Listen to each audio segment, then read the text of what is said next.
قل هل يستوي الذين يعلمون والذين لا يعلمون إنما يتذكر أولو الألباب أشهد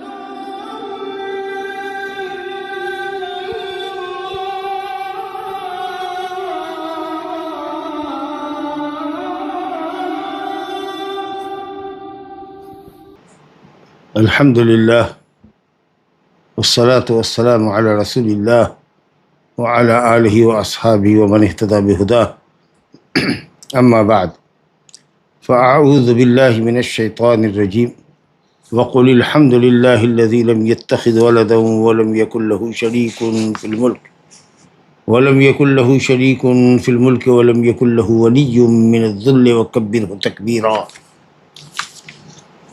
صفات سلبیہ یا صفات منفیہ کا ذکر چل رہا ہے، جن صفات کی اللہ تعالیٰ نے اپنی ذات سے نفی کی ہے۔ ہم پر واجب ہے کہ ان کی نفی کریں اور صفات منفیہ کی ضد کو بدرجہ اتم و اکمل اللہ کے لیے ثابت کریں، کیونکہ صرف مجرد سے نفی تعریف نہیں ہوتی۔ بہرحال صفات منفیہ یا صفات سلبیہ سے متعلق 4 آیتیں ہم پیچھے درس میں پڑھ چکے ہیں۔ یہ 5ویں آیت ہمارے سامنے ہے۔ وَقُلِ الْحَمْدُ لِلَّهِ الَّذِي لَمْ يَتَّخِذْ وَلَدًا، وقل اور کہہ دیجیے آپ۔ یہ خطاب جو قل ہے نبی صلی اللہ علیہ وسلم کو خطاب ہے اور امت آپ کے تابع ہے، یا یہ کہہ دیجیے کہ خطاب نبی کو ہے اور نبی کے ساتھ ہر اس شخص کو ہے جو خطاب سمجھنے کا اہل ہے۔ اور کہہ دیجیے کا مطلب یہ ہوا کہ اللہ کا کلام، یہ جو قرآن ہے یہ اللہ کا کلام ہے، نبی کا کلام نہیں ہے، ورنہ یہ نہیں کہا جاتا کہ آپ یہ کہہ دیجیے۔ وَقُلِ الْحَمْدُ لِلَّهِ الَّذِي لَمْ يَتَّخِذْ وَلَدًا، اور آپ کہہ دیجیے الحمدللہ، تمام تعریفیں اللہ ہی کے لیے، تمام تعریف اور اللہ ہی کے لیے خاص ہے۔ یہ معنی ہم الحمد کے الف لام سے دیتے۔ الف لام استغراق کا ہے، یعنی تمام تر تعریفیں، استغراق اور شمول کا، تمام تر تعریفیں اللہ ہی کے لائق ہے۔ تعریف محمود کی صفت کمال کو علی وجہ تعظیم، علی وجہ المحبت بیان کرنا زبان سے حمد کہلاتا ہے۔ جس کی آپ تعریف کر رہے ہیں اس کی خوبیوں کو لفظ کے ذریعے بیان کیجیے۔ ظاہر ہے کہ تمام تر تعریف اللہ ہی کے لیے ہے۔ اللہ کے سوا کسی کے لیے بھی کوئی تعریف اگر ہے تو اس میں بعض پہلو سے نقص ہے۔ انسان کے اندر خوبیاں بھی ہیں، خرابیاں بھی ہیں، لیکن ایک وہی ذات اللہ سبحانہ و تعالیٰ کی ہے جس کے لیے تمام تر صفات کمالیہ ثابت ہیں۔ الحمدللہ الذی لم یتخذ ولدا، اللہ تعالیٰ کی تعریفوں میں سے ایک تعریف، من جملہ تعریفوں کے ایک تعریف یہ بھی ہے، یہ اللہ کے لیے وجہ تعریف ہے، باعث تعریف ہے کہ اس نے اپنے لیے کوئی اولاد نہیں بنائی۔ لم یتخذ ولدا، اس نے کوئی اولاد نہیں بنائی، یعنی اس کی کوئی اولاد نہیں۔ اور ولدن نکرہ ہے اور لم آگے ہے، تو گویا لم کے سیاق میں، نفی کے سیاق میں نکرہ بالیقین عموم کا فائدہ دیتا ہے۔ کوئی اولاد نہیں ہے، نہ مذکر نہ مؤنث۔ لہذا یہودیوں کا عزیر کو ابن اللہ کہنا، نصارہ کا مسیح کو ابن اللہ کہنا، اور مشرکین کا فرشتوں کو اللہ کی بیٹیاں کہنا، یہ باطل عقیدہ ہے اور اللہ کو گالی دینا ہے، اللہ پر عیب لگانا ہے۔ اللہ نے اپنے لیے کوئی اولاد نہیں بنائی ہے۔ جب اللہ کی کوئی اولاد نہیں ہے تو اللہ کے لیے اولاد ثابت کرنا قول علی اللہ بلا علم، بغیر علم کے اللہ پر بات گھڑنا ہے، جھوٹ لگانا ہے، گالی دینا ہے۔ کیوں اس کو اولاد نہیں ہے؟ کیونکہ تمام تر حمد اور صفات کمال اللہ کے لیے ہے اور وہ غنی اور بے نیاز ہے۔ اگر اولاد بنا تھا تو اولاد ولد اپنے والد کے مشابہ ہوتی، جبکہ اللہ کے لیے کوئی مثال نہیں، کوئی مشابہت نہیں۔ اگر اللہ کے لیے اولاد ہوتی تو اللہ تعالیٰ کی معاونت اور مساعدت اولاد کرتی، جبکہ اللہ بے نیاز ہے، صمد ہے، غنی ہے، سب اس کے محتاج ہے، وہ کسی کا محتاج نہیں۔ اگر اللہ اپنے لیے اولاد بناتا تو مخلوق سے مشابہت لازم آتی کہ مخلوق کو اولاد ہے، مخلوق کے لیے فڑا ہے۔ یہ تمام چیزیں اللہ کی عظمت شان اور کمال صفات کے منافی۔ اللہ بے نیاز ہے، اس سے اس کو اولاد کی ضرورت نہیں۔ تو صفت منفیہ ہوئی الذی لم یتخذ، جس نے اولاد نہیں بنائی، پہلے اس کے لیے اولاد ثابت مت کرو، اور اس کی ضد کمال غنا کہ وہ مستقل مکمل بے نیاز ہے اور تمام تر تعریفات کا وہی مستحق ہے، تمام صفات کمال کا وہی متصف ہے، اور اولاد کا ہونا یہ نقص کی دلیل ہے۔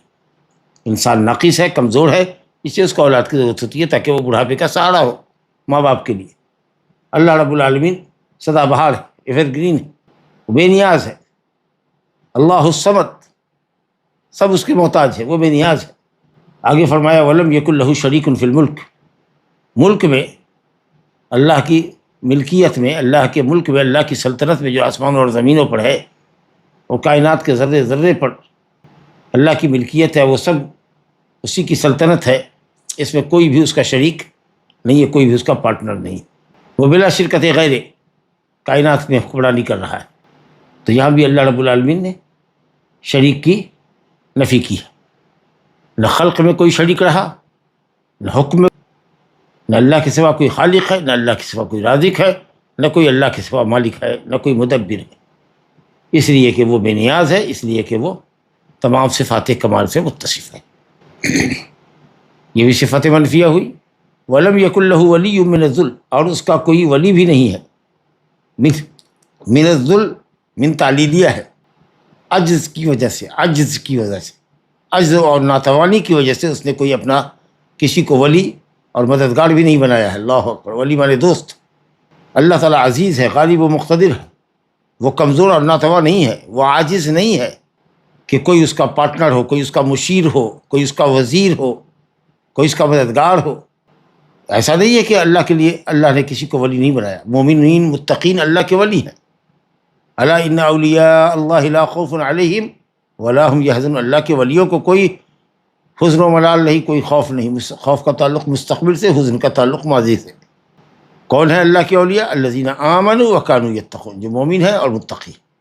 تو یہ علی وجہ تکریم ہے، علی وجہ المدح والتکریم ہے۔ اللہ نے اگر مومنوں متقیوں کو اپنا ولی بنایا ہے تو مومنوں کی یہ تکریم ہے، اللہ نے فرمائی۔ یہ نہیں کہ اللہ تعالیٰ محتاج ہے، کمزور ہے، اس کو وزیر کی، اس کو معاون کی، اس کو مشیر کی ضرورت ہے۔ اس لیے من الذل بتایا گیا کہ ذلت کے سبب، عجز کے سبب، کمزوری کے سبب اس نے کسی کو اپنا دوست نہیں بنایا۔ جیسے دوست کے کام آتے ہیں نا بھائی، یا دوست سے مشورہ لیتا ہے نا، اس طرح کی کوئی بات نہیں۔ اس طرح کی ولایت کی اللہ تعالیٰ نے ولایت کی نفی کی، اس طرح کی ولایت کی اللہ نے نفی کی۔ یہ نہیں کہ مطلق اس کا کوئی ولی نہیں۔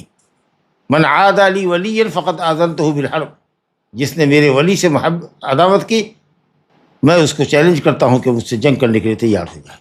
حدیث قدسی۔ تو اللہ کے اولیاء تو ہیں، لیکن یہ علی وجہ تکریم، علی وجہ المدح والثناء، اللہ رب العالمین نے نیکوں کو، متقیوں کو اپنا ولی بنایا ہے۔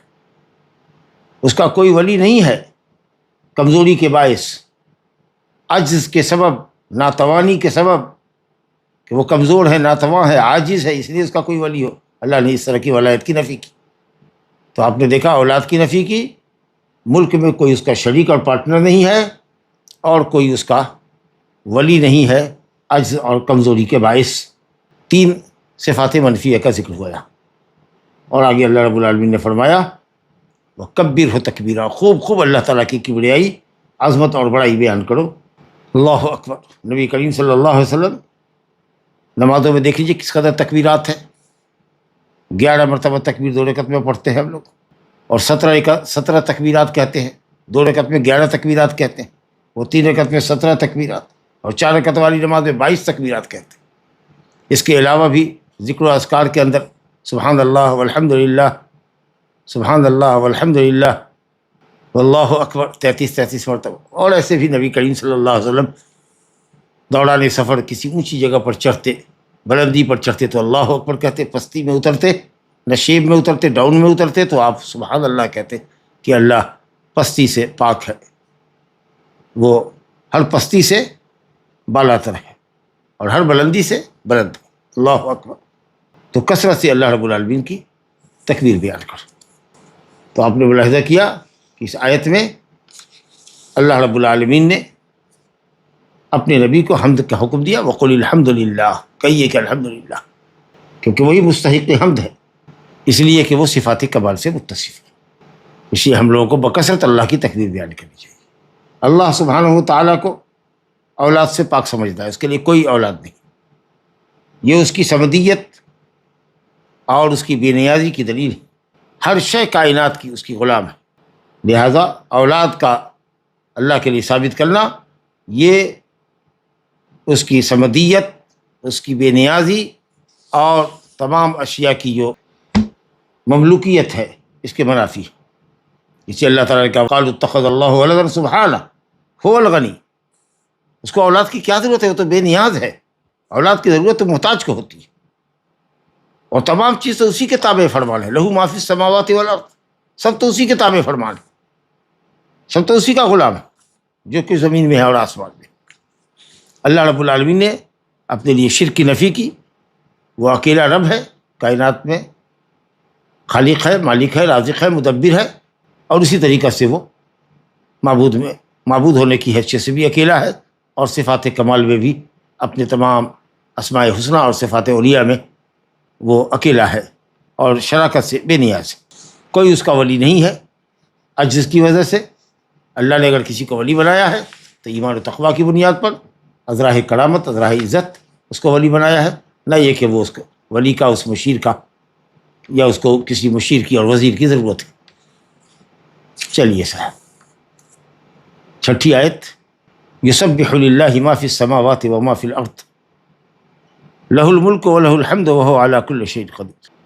یسبح للہ ما فی السماوات وما فی الارض، اللہ کی تسبیح بیان کرتی ہے ہر وہ مخلوق، ہر وہ چیز، اور جو بھی اللہ کے علاوہ ہے، اللہ کی ذات و صفات کے علاوہ جو ہے سب مخلوق، جو کچھ کے آسمانوں میں ہے اور جو کچھ کے زمینوں میں۔ تسبیح کہتے ہی ہیں عیب اور نقص سے اللہ کو پاک سمجھنا، گویا اللہ رب العالمین ہر عیب سے پاک، ہر عیب سے پاک ہے، ہر صفت عیب سے، نقص سے، خلل سے پاک ہے، منزہ ہے، مقدس ہے، ایسی تمام چیزوں سے وہ پاک ہے جو اس کی عظمت و جلال کے لائق نہیں۔ تسبیح کہتے ہی تنزیہ کو، یعنی اللہ تعالیٰ کو ہر عیب و نقص سے پاک سمجھنا اور صفت کمال کو اللہ کے لیے ثابت کرنا۔ ماں کا استعمال جیسا کہ ہم سب جانتے ہیں غیر ذوی العقول کے لیے ہوتا ہے، تو کائنات میں اگر دیکھیے تو عقلاء کے مقابلے میں، انسانوں، جنوں اور فرشتوں کے مقابلے میں دیگر مخلوقات جو ہے وہ زیادہ ہیں، تو مخلوقات کی کثرت کی وجہ سے کہیں کہیں پر ماں کا استعمال کیا گیا ہے اور کہیں کہیں من کا استعمال کیا گیا ہے، تو یہ اصحاب العقول کے شرف کو واضح کرنے کے لیے۔ تو کہیں اگر من ہے، من فی السماوات و من فی الارض، زمین اور آسمان میں رہنے والے عقلاء، عقل مند انسان، جن اور فرشتے، تمام کے تمام اللہ تعالیٰ کی تسبیح بیان کرتے ہیں۔ یہ جو من استعمال کیا گیا ہے یہ عقل والوں کی عظمت کو بیان کرنے کے لیے، ان کے شرف اور مقام کی برتری کے لیے، اور جہاں ما استعمال کیا گیا ہے تو مخلوقات کی غیر ذوی العقول کی کثرت کو بیان کرنے کے لیے۔ یہاں کثرت ہے، وہاں عظمت ہے۔ بہرحال انس و جن، فرشتے اور تمام مخلوقات، چرند پرند، جمادات، نباتات، جو کچھ بھی ہے کائنات میں، وہ سب اللہ تعالیٰ کی تسبیح اور تقدیس بیان کرتی ہے۔ اللہ تعالیٰ نے فرمایا وَإِن مِّن شَيْءٍ إِلَّا يُسَبِّحُ بِحَمْدِهِ، نہیں ہے کوئی چیز مگر وہ اللہ کی تسبیح بیان کرتی، حقیقی طور پر تسبیح بیان کرتی، وَلَٰكِن لَا تَفْقَهُونَ تَسْبِيحَهُمْ، یہ الگ بات ہے کہ تم اس کی تسبیح کو نہیں سمجھتے ہو۔ کوئی زبان حال سے اللہ کی تسبیح بیان کرتی ہے، کوئی زبان قال سے۔ جی نبی کریم صلی اللہ علیہ وسلم نے فرمایا انی لأعرف حجرا بمکہ کان یسلم علی، میں اس پتھر کو جانتا ہوں جو پتھر مجھ کو سلام کیا کرتا تھا۔ نبی کریم صلی اللہ علیہ وسلم کے ہاتھوں میں کنکریوں نے تسبیح بیان کی، جس کو آپ نے سنا۔ قیامت کے دن انسان کے اعضاء اور چمڑے انسان کے خلاف، گنہگاروں کے خلاف گواہی دیں گے، اللہ ذلت و رسوائی سے ہم سب کو بچائے۔ انسان حیران ہو کے پوچھے گا، اپنے چمڑوں سے کہے گا، اپنی اعضاء سے کہے گا لما شہدتم علینا، کیوں ہمارے خلاف تم گواہ بنے؟ تمہاری لذت کے لیے تو ہم یہ گناہ کرتے تھے۔ قالوا انطقنا اللہ الذی انطق کل شیء، جس اللہ نے ہر چیز کو گویائی دی ہے، اس نے اس بے زبان چمڑی کو بھی، بے زبان اعضا کو بھی اس نے زبان دے دی۔ تو تسبیح بلسان الحال یا بلسان المقال، زبان سے تسبیح کرنا، تمام چیزیں اللہ رب العالمین کی عظمتوں کی بڑیائی کا بیان کرتی ہیں، اور عظمتوں کی بڑیائی کو بیان کرتی ہیں، اور اللہ تعالیٰ کو ہر سو سے، ہر عیب سے، ہر نقص سے، ہر خلل سے پاک اور منزہ اور مقدس سمجھتی ہے۔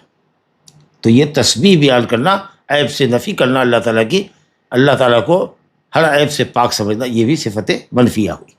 اب صفت مثبتہ دیکھیے آگے، اللہ نے کہا لہ الملک و لہ الحمد، اسی کی سلطنت ہے، وہی اکیلا تمام مخلوقات کا مالک ہے، اسی کا حکم ہر چیز پر چلتا ہے، وہ ہر چیز میں جیسے چاہے تصرف کرتا ہے، اس کے حکم پر کوئی اعتراض کرنے والا نہیں، اس کے حکم کو کوئی رد کرنے والا نہیں۔ یہ معنی ہے لہ الملک کا، وَلَهُ الْحَمْدُ، اور اسی کے لیے تمام تر تعریف ہے، کامل تعریف، کامل تعریف، مکمل تعریف، پوری کی پوری تعریف، وہ سب اللہ ہی کے لیے، یعنی اس کے اندر کوئی نقص ہے ہی نہیں۔ وَهُوَ عَلَىٰ كُلِّ شَيْءٍ قَدِيرٌ، اور وہ ہر چیز پر قدرت رکھتا ہے۔ یہ تین صفات مثبتہ ہوئی، لہ الملک وَلَهُ الْحَمْدُ وَهُوَ عَلَىٰ كُلِّ شَيْءٍ قَدِيرٌ۔ چلیے صاحب آگے دیکھیے آیت، وَقَوْلُهُ، صفات منفیہ کا بیان چل رہا ہے۔ تبارک الذی نزل الفرقان علی عبدہ لیکون للعالمین نذیرا۔ تبارک الذی، تبارک برکت سے، بارک یبارک، تبارک مضارع سے نہیں استعمال ہوتا، اور یہ لفظ تبارک سے جو فعل ہے یہ صرف اللہ سبحانہ وتعالیٰ کے لیے ہی استعمال ہوا ہے۔ تبارک الذی نزل الفرقان، تبارک الذی بیدہ الملک، تو جہاں بھی یہ لفظ استعمال ہوا ہے وہ صرف اللہ سبحانہ وتعالیٰ کے لیے۔ یہ جو فعل ہے یہ اللہ کے ساتھ خاص عظیم البرکت ہے، اللہ سبحانہ وتعالیٰ بڑی عظمت و برکت والی وہ اس کی ذات ہے۔ الذی نزل الفرقان، جس نے فرقان کو نازل کیا، تھوڑا تھوڑا کر کے نازل کیا فرقان کو، علی عبدہ، اپنے بندے پر، نزل ینزل تنزیلا یا انزل ینزل انزالا، دو استعمال ہوا لفظ، کہیں پر انزلناہ فی لیلۃ القدر، کہیں پر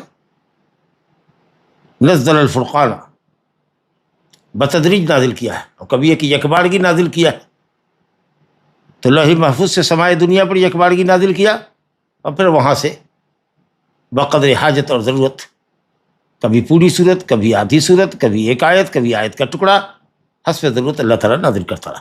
تو انزال اور تنزیل کا تعلق اوپر سے نیچے کو آنے والی چیز سے ہوتا ہے۔ اس کا مطلب کہ اللہ تعالیٰ کا علو ثابت ہوا کہ اللہ جہت علو میں ہے، اور کہاں ہے؟ عرش کے اوپر ہے، اس نے وہاں سے نازل کیا قرآن کو، وہی کی ہے جبریل امین کو، اور جبریل امین لے کر کے آئے قرآن کو، جس کو فرقان کہا گیا کہ یہ حق و باطل کے درمیان فرق ڈالنے والی کتاب، علی عبدہ، اپنے بندے پر، یعنی محمد صلی اللہ علیہ وسلم۔ کمال ہے، عبدیت کا کمال دیکھیے، عبدیت کا مقام دیکھیے کہ مقام انزال قرآن یا تنزیل قرآن کا مقام ہے، کتنا اونچا مقام ہے، کتنی عظمت والی کتاب ہم نے کس پر اتاری ہے؟ اس ذات پر جس نے عبدیت کا حق ادا کر دیا۔ تو یہ عبدیت جو ہے یہ بشریت کا معراج کمال ہے۔ اسی طریقے سے اسراء اور معراج میں بھی دیکھیے کتنا بڑا مقام ہے، چشم زدن میں مکے سے فلسطین تک لے جایا جانا آپ کا، اور پھر چشم زدن میں زمین سے لے کر پہلے آسمان تک جانا، اور اس طریقے سے ساتوں آسمان کی بلندیوں کو ناپ لینا، اور سدرۃ المنتہا تک پہنچنا، یا اس کے اتنا قریب ہونا جہاں کے لوح محفوظ میں قلم کی چرچراہٹ کی آواز سنائی دیتی ہے۔ اللہ اکبر، وہاں بھی اللہ نے کہا سبحان الذی اسری بعبدہ لیلا من المسجد الحرام الى المسجد الاقصى الذی بارکنا حولہ، وہاں بھی عبد کا لفظ استعمال ہوا ہے۔ فاوحی الی عبدہ ما اوحی، سورہ نجم کے اندر اپنے بندے کو وحی کی، وہاں بھی لفظ عبد ہی ہے۔ اور یہاں مشرکین کو اللہ نے چیلنج کیا ہے کہ اگر قرآن مجید کو اللہ کا کلام نہیں سمجھتے تو تم کو چیلنج ہے، فأتوا بسورۃ من مثلہ وإن کنتم فی ریب مما نزلنا علی عبدنا، ہم نے اپنے بندے محمد صلی اللہ علیہ وسلم پر جو قرآن نازل کیا اس کے کلام الہی میں اگر تم کو شک ہے، فأتوا بسورۃ من مثلہ، تو اس جیسی ایک صورت لے آؤ. تو مقام تحدی میں بھی، چیلنج میں بھی اللہ نے عبد ہی استعمال کیا، تو عبدیت کا مقام بلند ہوا. بہرحال بڑی عظیم البرکت ہے وہ ذات جس نے فرقان کو، قرآن مجید کو، حق و باطل کے درمیان فرق ڈالنے والی کتاب کو تدریجی طور پر حسب حاجت اور ضرورت علی عبد ہی اپنے بندے محمد صلی اللہ علیہ وسلم پر نازل فرمایا. عظیم البرکت ہے وہ ذات الذی نزل الفرقان علی عبدہ لیکون للعالمین نذیرا. یہ جو عبد ہے، عبد کی صفت اللہ تعالیٰ نے، عبد ہے اس کی اضافت اللہ نے اپنی ذات کی طرف کی ہے، مقام عبدیت کو واضح کرنے کے لیے، اس کے مقام کی رفت کو بتانے کے لیے. یہ اضافت مخلوق کی خالق کی طرف اضافت تشریفی ہے، اضافت تکریمی ہے. اور جہاں معانی کی اضافت اللہ تعالیٰ کرتا ہے، کلام اللہ، وجہ اللہ، ید اللہ، سمع اللہ، بصر اللہ، عین اللہ، وجہ اللہ، یہ سب اللہ تعالیٰ کے صفات ہیں. تو معانی کی نسبت اللہ کی طرف اضافت، یہ اضافت الصفت الی الموصوف ہوئی، یہ سب صفت ہے اللہ تعالیٰ کی. اور جہاں بیت اللہ، ناقۃ اللہ، عبد اللہ، یہ سب جو مخلوق کی نسبت ہے اضافت اللہ کی طرف، یہ اضافت تشریفی ہے، تقریبی. لیکون للعالمین نذیرا، کیوں اللہ نے نازل فرمایا؟ اللہ اپنے عمل کی، اپنے فعل کی حکمت بتا رہا ہے، کیونکہ اللہ تعالیٰ کا کوئی بھی فعل حکمت سے خالی نہیں. لیکون، اس سے نازل کیا اللہ نے، لیکون، تاکہ وہ نبی للعالمین، عالم کے لیے، تمام عالم کے لیے نذیر بن جائے، منذر ہو، ڈرانے والا ہو، شرک کے انجام سے، گناہوں کی سنگینی سے ڈرانے والا ہو، اور اہل توحید کو جنت کی بشارت دینے والا ہو، دنیا اور آخرت کی سعادت کی بشارت دینے والا ہو. لیکون نام تعلیلیہ ہے. عالمین، عالم کی جمع ہے، عالم کہتے ہیں ما سوی اللہ، اللہ کی صفات جو ہے سب عالم. اللہ کی ذات اور اس کی صفات، صفات اللہ تعالیٰ کی ذات کے تابع ہے، لہذا ذات و صفات کے علاوہ جتنی چیزیں ہیں وہ سب کی سب مخلوق.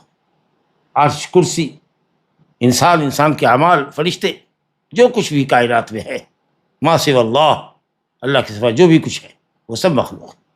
عالم اسی کو کہتے ہیں، تمام عالم کا رب ہے، یعنی اللہ اپنے سوا سب کا رب ہے، اپنے سوا سب کا خالق، مالک، رازق. لیکون للعالمین، یہ تاکہ وہ نبی عالمین کے لیے، تمام انس و جن کے لیے نذیر بن جائے. اس سے محمد صلی اللہ علیہ وسلم کی نبوت و رسالت کی عمومیت ثابت ہوتی ہے کہ آپ تمام انس و جن کے لیے نبی تھے، سارے عالم کے لیے نبی تھے، اور اب آپ کے بعد کوئی نبی نہیں ہوگا. تو یہ علت اس کے اندر بیان کی گئی. عالمین کے لیے نذیر ہو، علی الاطلاق، علی العموم، تمام کو اللہ کے عذاب سے ڈرا دیں، اور خاص کر کے نبی کے انذار سے فائدہ کون حاصل کرتے ہیں؟ وہ جن کے دل میں اللہ کا خوف ہوتا ہے، ایمان ہوتا ہے. انما انت منذر من یخشاہ، اے نبی آپ اس کو ڈرائیں گے، یعنی حقیقت میں وہی ڈرے گا، وہی خوف کھائے گا جو اللہ سے ڈرتا ہے. اسی طریقے سے انما تنذر من اتبع الذکر وخشی الرحمن بالغیب، جو اللہ تعالیٰ کے ذکر کی، قرآن و سنت کی پیروی کرتا ہے اور بن دیکھے رب تعالیٰ پر ایمان لاتا ہے، اس کو آپ ڈرائیں گے. تو یہ وہ لوگ ہیں جن کے لیے انذار خاص ہے، کہ وہ آیات انذار سے، آیات تخویف سے فائدہ اٹھانے والے لوگ.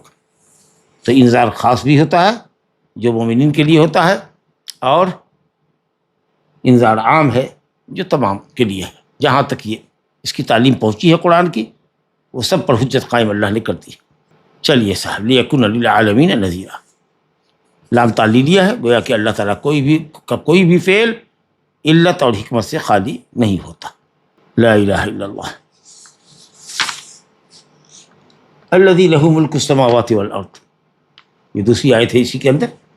الذی، یہاں صفات منفی آ رہی ہے، الذی لہ ملک السماوات والارض، جس کے لیے آسمانوں کی اور زمینوں کی، ہے تو مفرد زمین، لیکن اس میں جنس ہے، معنی زمینوں کرے یا کہے زمین و آسمانوں کی ملکیت ہے، یعنی کائنات میں زمین و آسمان میں وہی تصرف کرتا ہے، اور اسی نے سب کو پیدا کیا اور سب اسی کے غلام ہیں. یہ بھی صفات مثبتہ ہی ہوئی. نزل الفرقان علی عبدہ، انزال اور تنزیل یہ اللہ کا فعل ہے، یہ بھی صفت مثبتہ. لہ ملک السماوات والارض، یہ بھی صفت مثبتہ. آگے دیکھیے صفت منفی آ رہی ہے، ولم یتخذ ولدا ولم یکن لہ شریک فی الملک، جو ہم پڑھ کے آ چکے ہیں کہ اس نے اپنے لیے اولاد نہیں بنائی اور ملک میں کوئی اس کا شریک نہیں ہے۔ یہ دونوں سے جو صفت منفیہ ہے اس کی ہم نفی کرتے کہ اللہ کے لیے اولاد نہیں، اللہ کے لیے اس کی کائنات میں کوئی اس کا پارٹنر نہیں، کوئی شریک نہیں۔ کیوں؟ اس لیے کہ اللہ تعالیٰ کے لیے غنا کامل ہے، مکمل غنا ہے، وہ اپنی اور تمام چیزوں کی حاجت خود وہ پوری کرتا ہے، وہ قیوم ہے، بذات خود قائم ہے اور پوری کائنات کو تھامے ہوا ہے، قائم کرنے والا ہے، سب اس کے محتاج ہیں، وہ کسی کا محتاج نہیں۔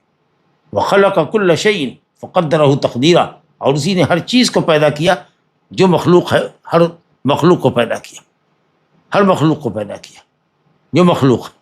اس کا مطلب کہ صرف اللہ کی ذات و صفات، اس کی اسماء اور صفات جو اللہ تعالیٰ کے ذات کے تابع ہے، صفات ذات کے تابع ہے، تو ذات اور صفات اللہ تعالیٰ کی کو چھوڑ کر جتنی چیزیں ہیں وہ سب کی سب مخلوق ہے۔ وخلق کل شیء، یاد رکھیے، تو اسے نہ کوئی کہے کہ اللہ تعالیٰ نے اپنا نام پیدا کیا، اپنی صفت پیدا کی، وہ سب اس کی ذات کے ساتھ لگی ہوئی، تو کل شیء کے اندر اللہ کی ذات و صفات داخل نہیں۔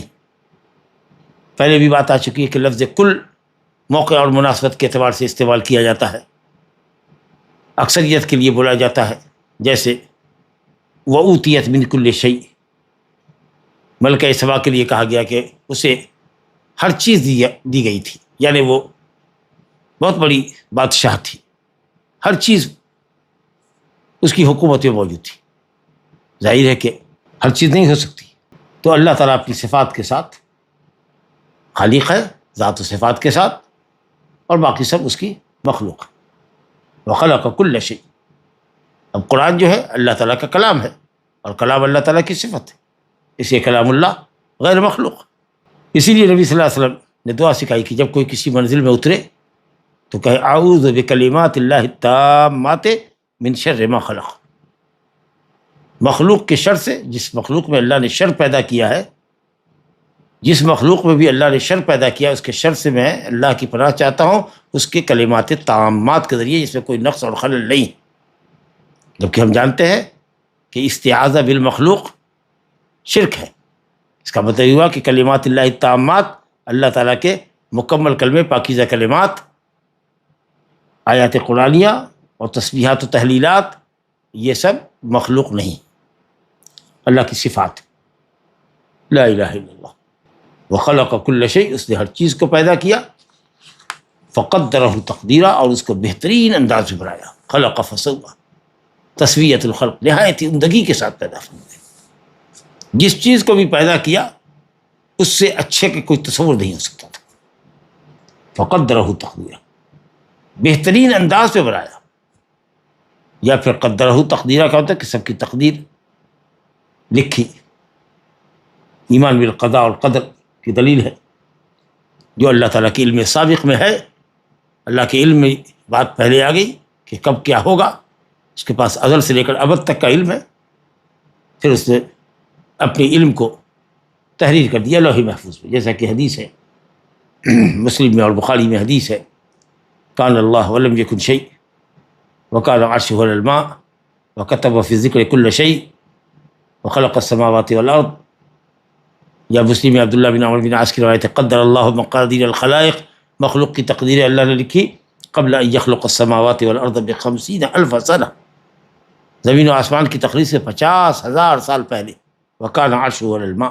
بہرحال تو اس آیت میں معلوم ہوا کہ اللہ تعالیٰ کی ربوبیت اور اس کی ملکیت ہر چیز کا شامل ہے، اللہ کے سوا جتنی چیزیں ہیں وہ سب اللہ کی پیدا کردہ ہیں، اللہ رب ہے، یہ سب مربوب ہے، اللہ خالق ہے، یہ سب مخلوق ہے، اللہ مالک ہے، یہ سب مملوک ہے، الہ حق اللہ ہے، اس کے علاوہ سب باطل۔ جب ملک اللہ کا ہے، تصرف اللہ کا ہے، جس کو جس چیز سے چاہے نوازے، جس کو چاہے نوازے، جس کو چاہے محروم کر دے، عزت و ذلت کا وہی مالک ہے، تو ہر حال میں آدمی کو بھروسہ اپنے رب تعالیٰ پر کرنا چاہیے۔ لا الہ الا اللہ۔ آسمان متعدد ہیں، جیسا کہ 7 ہے، 7 سماوات، اور زمین بھی 7 ہے، گفتگو کسی مقام پر آ چکی ہے، اللہ الذی خلق 7 سماوات ومن الارض مثلہن، اور حدیث میں ہے من ظلم قید الشبر من الارض طوقہ اللہ ایاہ من 7 ارض، طوقہ اللہ ایاہ من 7 ارض، او کما قال صلی اللہ علیہ وسلم۔ اور یہ کہ آسمان زمین سے افضل ہے، اس لیے سماوات کا ذکر پہلے آیا ہے۔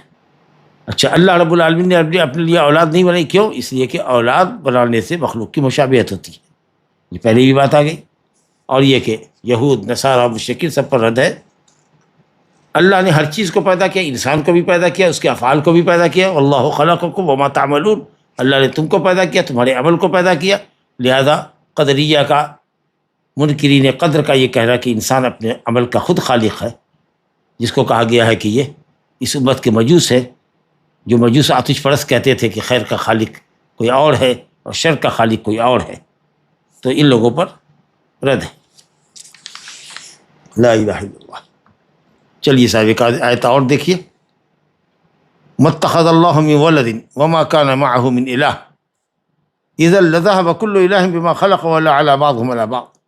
اللہ نے اپنے لیے کوئی اولاد نہیں بنایا، ماں ہے نافیہ، اور آگے من ہے یہ بھی، اور ولد ہے نکڑا، نکڑے کی مزید تاکید کے لیے کوئی اولاد۔ مَتَّخَذَ اللَّهُ وَلَدًا بھی ہوتا تو نکڑی ہوتا، اللہ نے کوئی اولاد نہیں بنائی، لیکن من کا آنا مزید تاکید کی دلیل۔ اور آگے اسی طریقے سے کہا گیا وما کان معہ من الہ، اس کے ساتھ کوئی الہ بھی نہیں ہے، یہاں بھی ماں ہے اور من ہے اور الہین بھی نکلا ہے، کوئی بھی معبود حق اس کے ساتھ ہے ہی نہیں، یعنی کوئی بھی کائنات میں اللہ کے علاوہ معبود برحق ہے ہی نہیں۔ یہ تو کائنات میں بہت لاکھوں کروڑوں ہو سکتے ہیں موجود ہے معبودات، لیکن وہ سب کے سب باطل۔ ذالک بان اللہ هو الحق وان ما يدعون من دونه هو الباطل۔ تو دونوں جگہ من، کوئی اولاد نہیں، متخذ اللہ من ولد وما کان معہ من الہ، کوئی اولاد نہیں اس کے لیے، کوئی اس کے ساتھ دوسرا معبود نہیں۔ اللہ اکبر، کوئی اولاد نہیں ہے، کیونکہ وہ مثل سے، شبیہ سے، نظیر سے بے نیاز ہے، جیسا کہ پہلے بھی کہہ چکے ہیں کہ اولاد اپنے والد کے مشابہ ہوتی ہے، اور اللہ کی مثل کوئی ہے ہی نہیں، اللہ کے مشابہ کوئی ہے ہی نہیں، تو کیوں کوئی اولاد ہو سکتی ہے؟ یہ تو اس کی صمدیت، اس کی ملکیت اور اس کی غنا سب کے خلاف ہے، جیسا کہ پہلے آیت آ چکی ہے وقالوا اتخذ اللہ ولدا سبحانہ، یہ عیب اور نقص ہے اللہ کے لیے، اللہ اس طرح کے عیب سے پاک ہے، هو الغنی، وہ بے نیاز ہے، اس کو اولاد کی کیا ضرورت ہے، لہو ما فی السماوات و ما فی الارض، پوری روئے زمین اور آسمان اور اس میں بسنے والی مخلوق سب تو اللہ کی تابع فرما لی۔ وما کان معہ من الہ، اس کے ساتھ کوئی الوہیت میں بھی اس کا شریک نہیں، جس طریقے سے وہ ربوبیت میں اکیلا ہے اسی طریقے سے وہ اپنی الوہیت میں اکیلا ہے، اپنے صفات کمال کے اندر بھی اکیلا ہے۔ تو یہ صفت منفیہ ہوئی کہ کوئی اولاد نہیں ہے اس کے لیے، کوئی معبود نہیں ہے کائنات میں برحق۔ اگر کوئی دوسرا معبود بھی ہوتا قابل پرستش تو کیا ہوتا؟ اذا لذهب كل الہ بما خلق، تو ہر معبود اگر ایک کے علاوہ ہوتا تو کتنے عالم وجود میں آتے، ہر خدا، ہر معبود، ہر الہ، ہر رب اپنی اپنی مربوب کو، اپنی اپنی مخلوق کو لے کر کے الگ ہو جاتا، اور پھر کائنات کے اندر ٹکراؤ ہوتا، حکمرانوں کی طریقے سے ولا علی بعضهم علی بعض، دنیا کے حکمرانوں کی طریقے سے ایک دوسرے پر بالادستی کی جنگ رہتی، اور اگر کوئی کسی سے عاجز ہو جاتا تو عاجز خدا نہیں ہو سکتا، رب معبود نہیں ہو سکتا، رب نہیں ہو سکتا، اور اگر کوئی کسی پر غالب آتا تو مغلوب کو خدا ہونے کا حق نہیں ہوتا، اور جو غالب ہوتا وہی خدا ہوتا۔ لو کان فیہما آلہۃ الا اللہ لفسدتا، اگر دو کائنات میں معبود ہوتے تو زمین و آسمان کا نظام فاسد ہو جاتا، لیکن آج تک کبھی فساد دیکھا؟ سورج اپنے وقت پہ نکل رہا ہے، اپنے وقت پہ ڈوب رہا ہے، چاند اپنے مدار پہ چل رہا ہے، اپنے وقت پہ چل رہا ہے، کائنات کا پورا سسٹم جو اللہ رب العالمین چلا رہا ہے وہ پورے نظم و ضبط کے ساتھ چل رہا ہے۔ یہ اس بات کی دلیل ہے کہ کائنات میں دوسرا کوئی معبود نہیں ہے، اس کو یہ عقلی منطقی دلیل ہے، اس کو علماء منطق کا دلیل تمانع، کہ اگر ایسا ہوتا تو کائنات کا نظام بھی بگڑ جاتا، لیکن جب کائنات کا لگا بدھا انتظام بہت عمدگی کے ساتھ چل رہا ہے تو یہ اس بات کی دلیل ہے کہ کائنات میں دوسرا معبود نہیں ہے۔ اگر اللہ کے علاوہ کوئی دوسرا اللہ ہوتا، اللہ حقیقی، معبود حقیقی ہوتا، تو دونوں میں جنگ رہتی، اذا لذهب كل الہ بما خلق، ہر معبود اپنی اپنی مخلوق کو لے کر الگ ہو جاتا، اور بعض کے اوپر چڑھ جاتا، ایک دوسرے پر غالب آتا، ایک دوسرے پر سیطرت کرتا، اپنی بالادستی ثابت کرتا۔ جب ایسا نہیں ہے، عالم علوی اور عالم سفلی سب کا نظام آپ دیکھ رہے ہیں کہ بہت ہی عمدہ طریقے سے چل رہا ہے، اور تمام چیزیں مربوط اور محکم نظام کے تحت چل رہی ہیں، تو اس بات کی دلیل ہے کہ کائنات میں دوسرا اللہ نہیں ہے، معبود نہیں ہے۔ سبحان اللہ عما یصفون، اللہ تعالیٰ پاک اور مقدس ہے. یہ دیکھیں تصریح آ گئی صفات منفیہ میں. ان تمام چیزوں سے اللہ پاک اور بے عیب ہے جس سے یہ لوگ اللہ کو متصف کرتے ہیں. اصنام، اوثان، اولیاء جو اللہ تعالیٰ کی کائنات میں تصرف کرتے ہیں، نعوذ باللہ نعوذ باللہ، اللہ کے شرکاء ہیں. یہ سب جو عقیدہ ہے مشرکین کا، سب سے اللہ تعالیٰ پاک اور بے عیب. عالم الغیب والشہادہ فتعالی عما یشرکون، وہ عالم الغیب والشہادہ ہے جو علم سب سے اوجھل ہے، اس کا جاننے والا ہے. غیب مطلق اللہ کو حاصل ہے، اور ایک ہوتا ہے غیب مقید، جس نبی کو، جس فرشتے کو اللہ نے جتنا بتا دیا تو وہ اس نبی کے لیے، اس فرشتے کے لیے غیب نہیں رہا. دوسروں کے لیے غیب رہا لیکن اس نبی کے لیے نہیں رہا، کیونکہ اللہ نے اس کو بتا دیا. لیکن جس کو کسی سے نہیں بتایا اللہ نے، وہ غیب وہ ہے جس کا صرف اللہ مالک ہے. تو غیب مطلق اللہ کے لیے، اور غیب مقید جس مخلوق کو بتایا اس کے لیے وہ غیب نہیں رہا، دوسروں کے مقابلے میں دوسروں کے لیے غیب رہا. اس لیے اللہ تعالیٰ نے کہا سورہ جن میں، عالم الغیب فلا یظہر علی غیبہ احدا الا من ارتضی من رسول. وہ اللہ عالم الغیب ہے، وہ اپنے غیب پر کسی کو مطلع نہیں کرتا مگر اس کو جس رسول کو وہ چاہے اور جتنا بھر چاہے. لا الہ الا اللہ. فتعالی عما یشرکون، اللہ علا وتنزہ وتقدس، اللہ بلند ہوا، پاکیزہ ہے، مقدس اور منزہ ہے ان تمام چیزوں سے جو اللہ کی عظمت و جلال کے لائق نہیں ہے. گویا اللہ تعالیٰ کے لیے علو کامل ہے.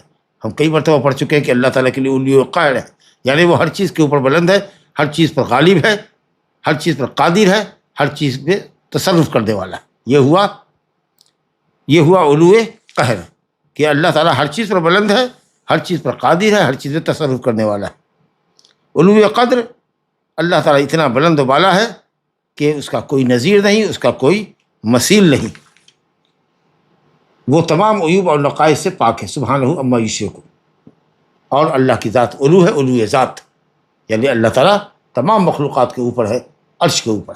تو علو ذات، علو قہر، علو القدر،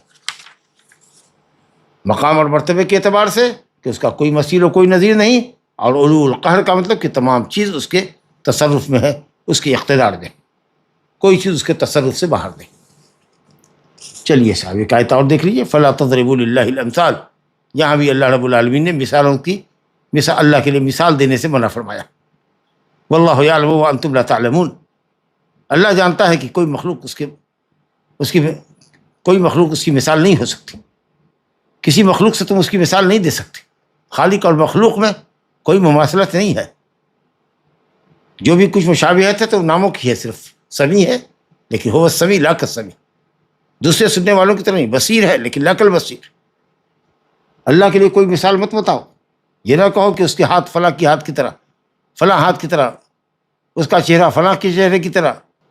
اس کا کسی کو شریک مت بناؤ، کسی مخلوق سے اس کو تشبیہ نہ دو. اللہ کا کوئی مثل نہیں ہے، کوئی شریک نہیں ہے، کوئی ہمسر نہیں ہے، نہ ذات میں، نہ اسماء و صفات میں، نہ افعال میں. کیسے اللہ تعالیٰ کی کسی حالت کو کسی کی حالت سے تشبیہ دیتے ہو؟ اللہ نزول فرماتا ہے، کیسے کوئی اتر کے بتائے گا کہ اللہ تعالیٰ ایسے اترتا ہے؟ لا حول ولا قوت الا باللہ. لہذا اللہ سبحانہ تعالیٰ کو کسی مخلوق سے تشبیہ دینا اور کسی مخلوق کو اللہ سے تشبیہ دینا یہ کفر و شرک ہے. فلا تضربوا للہ الامثال لیس کمثلہ شیء وہو السمیع البصیر. ان اللہ یعلم وانتم لا تعلمون. وہ جانتا ہے کہ اس کا کوئی مثل نہیں ہے، کوئی ند نہیں ہے، کوئی شریک نہیں ہے. وہی الہ حق ہے، اس کے علاوہ کوئی معبود نہیں. تم اپنی جہالتوں کی وجہ سے غیر اللہ کو اللہ کے ساتھ شریک کرتے ہو، اوثان کو، انداد کو، اولیاء کرام کو، اور اللہ کی صفات کو مخلوق کی صفات سے تشبیہ دیتے ہو. آگے فرمایا، یہ اس درس کی آخری آیت ہے صفات منفیہ کی. قل انما حرم ربی الفواحش ما ظہر منها وما بطن والاثم والبغی بغیر الحق وان تشرکوا باللہ ما لم ينزل به سلطانا وان تقولوا علی اللہ ما لا تعلمون. قل اے نبی کہہ دیجیے، یہ خطاب ہے نبی کو یا ہر اس شخص کو جو خطاب کے لائق ہے، سمجھتا ہے خطاب کو. انما کلمہ حصر ہے، جو چیز اصل میں حرام ہے وہ یہ ہے جو ہم بتا رہے ہیں. یہ کہہ دیجیے لوگوں کو، نہ یہ کہ وہ چیزیں جو ان لوگوں نے مشرکین نے اللہ کی حلال کردہ چیزوں کو حرام کر رکھا ہے. حرام اصل میں کیا ہے وہ مجھ سے سنو. جو میرے رب نے حرام کیا، انما حرم ربی، جو میرے رب نے حرام کیا. اللہ اکبر. رب خالق کو کہتے ہیں. رب کس کو کہتے ہیں؟ خالق کو. رازق کو، مالک کو، مدبر کو. لا الہ الا اللہ. مطلق لفظ رب آئے تو اللہ تعالیٰ ہی کے لیے استعمال ہوگا. اضافت کے ساتھ آپ کہہ سکتے ہیں رب الدار، رب الدابہ، رب البیت، گھر کا مالک، یہ جانور کا مالک، رب الدابہ، رب السیارہ، موٹر کا مالک. اس طریقے سے اللہ نے کیا حرام کیا ہے؟ اصل میں کیا حرام کیا ہے میرے رب نے؟ الفواحشہ. فاحشہ کی جمع ہے وہ گناہ جو اپنی سنگینی میں، اپنی قباحت میں حد کو تجاوز کر جائے، جس کی بے حیائی اور جس کی قباحت ہر شخص کے لیے ظاہر ہے. خاص طریقے سے قرآن میں زنا اور لواطت کے لیے اس لفظ کا استعمال کیا گیا. لا حول ولا قوت الا باللہ. ما ظہر منہا وما بطن.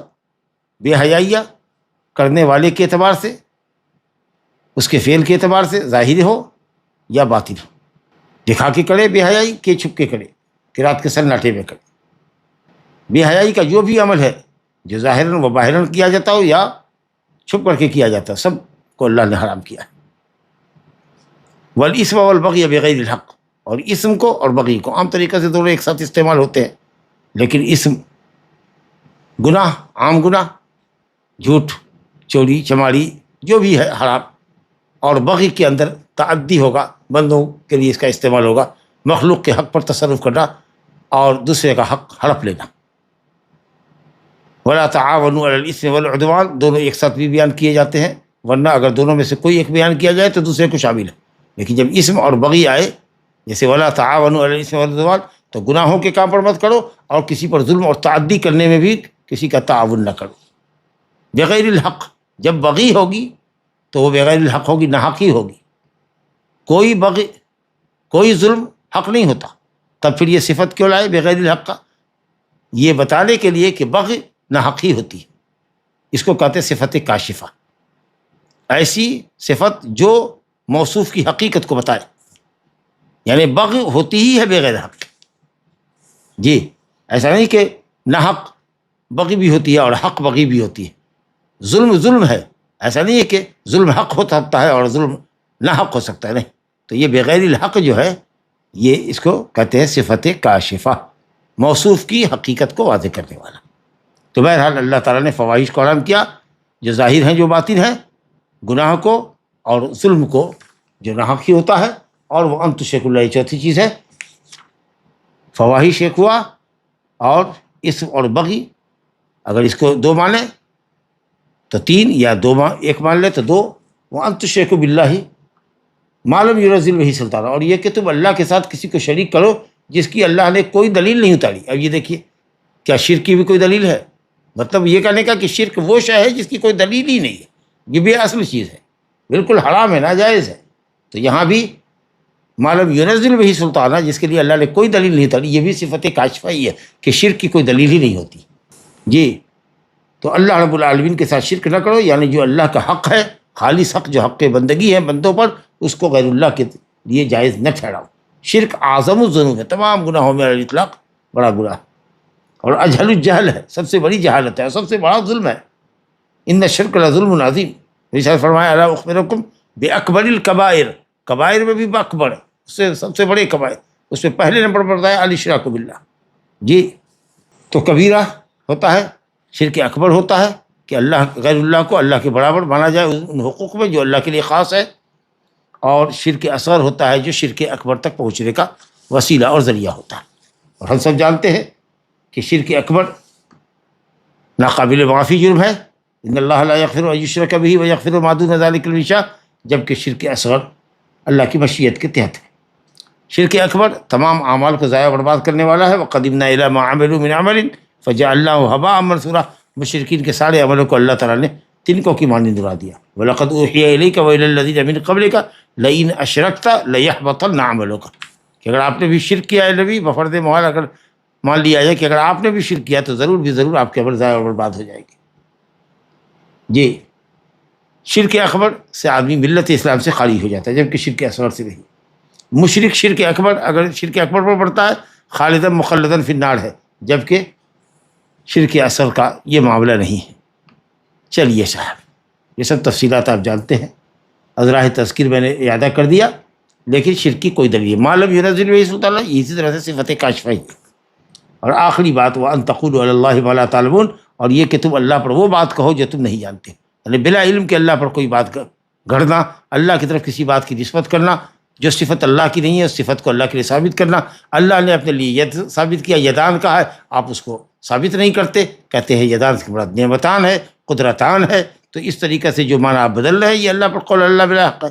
آپ کہتے ہیں فلاں فلاں بزرگ جو ہے یہ دنیا میں کائنات میں تصرف کر رہے ہیں، اور آپ شرک کرتے ہیں، یہ بھی قول اللہ بلا علم ہے۔